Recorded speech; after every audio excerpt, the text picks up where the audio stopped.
Egypt Parliament in tumultuous meet over Saudi Islands Pact. CAIRO, AP, in a raucous and tense meeting, Egyptian lawmakers on Sunday began reviewing a disputed 2016 agreement to hand control over two Red Sea islands to Saudi Arabia, a move critics say ignores a final ruling by a high court to annul the pact.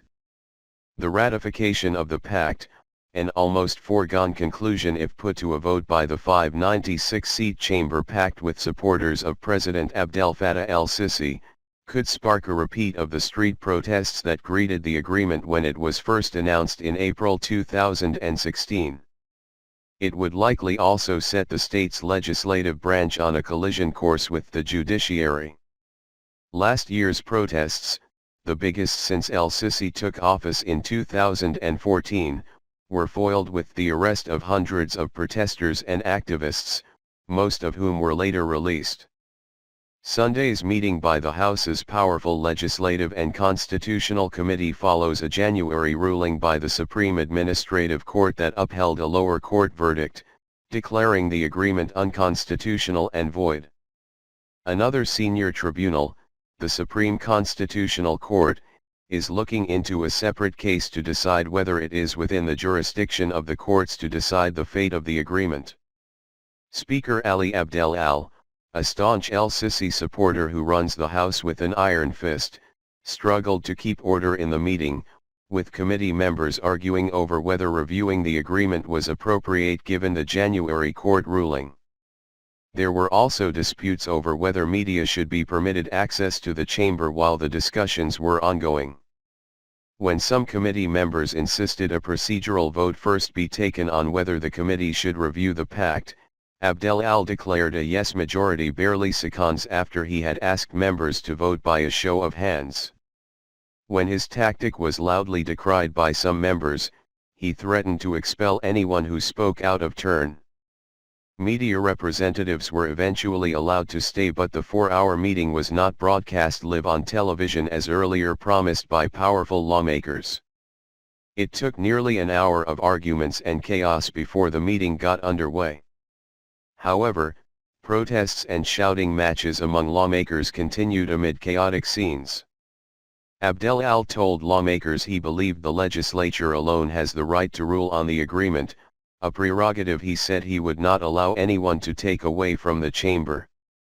"I have nothing to do with the ruling of any court of law," he said. "These rulings are the concern of the judiciary and they amount to nil." Egypt's government contends that the islands of Tiran and Sanafur at the mouth of the Gulf of Aqaba belong to Saudi Arabia, which placed them in Cairo's custody in the 1950s for protection against possible Israeli attacks. Critics say surrendering them amounts to treason and claim it was linked to financial Saudi aid, a charge denied by authorities. The agreement was announced during a high-profile visit to Cairo in April 2016 by Saudi King Salman, during which the monarch announced a multi-billion-dollar package of investments and soft loans to Egypt, prompting some critics to suspect a shady trade-off. The government's decision to take the pact to parliament came at a time when relations between Cairo and Riyadh had just emerged from months of tension over differences in approach to regional flashpoints like Syria and Yemen, and other issues. El-Sissi has visited Saudi Arabia twice since relations thawed.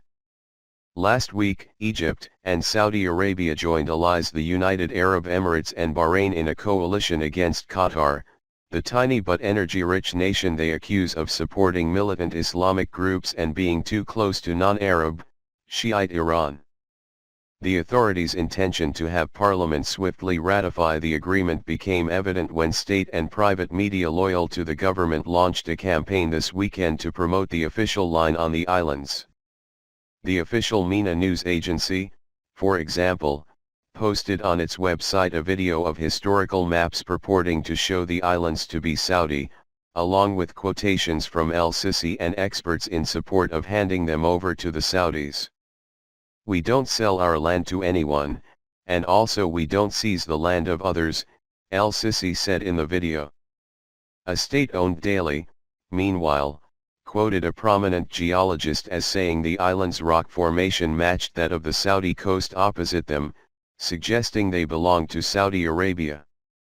On the opposite side, activists opposed to the surrender of the islands took to social media to criticize it, with many saying they found the government's defense of the Saudi claim vexing and tantamount to treason.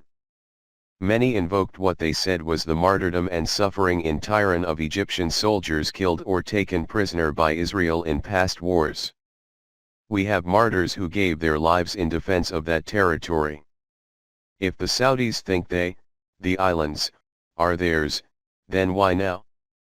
And what's the price? Prominent novelist and lawmaker Youssef Al-Qaid said in comments published Sunday. This is truly a calamity because no one, absolutely no one, has the right to surrender a grain of sand from Egypt's barren desert, no matter what the justifications are.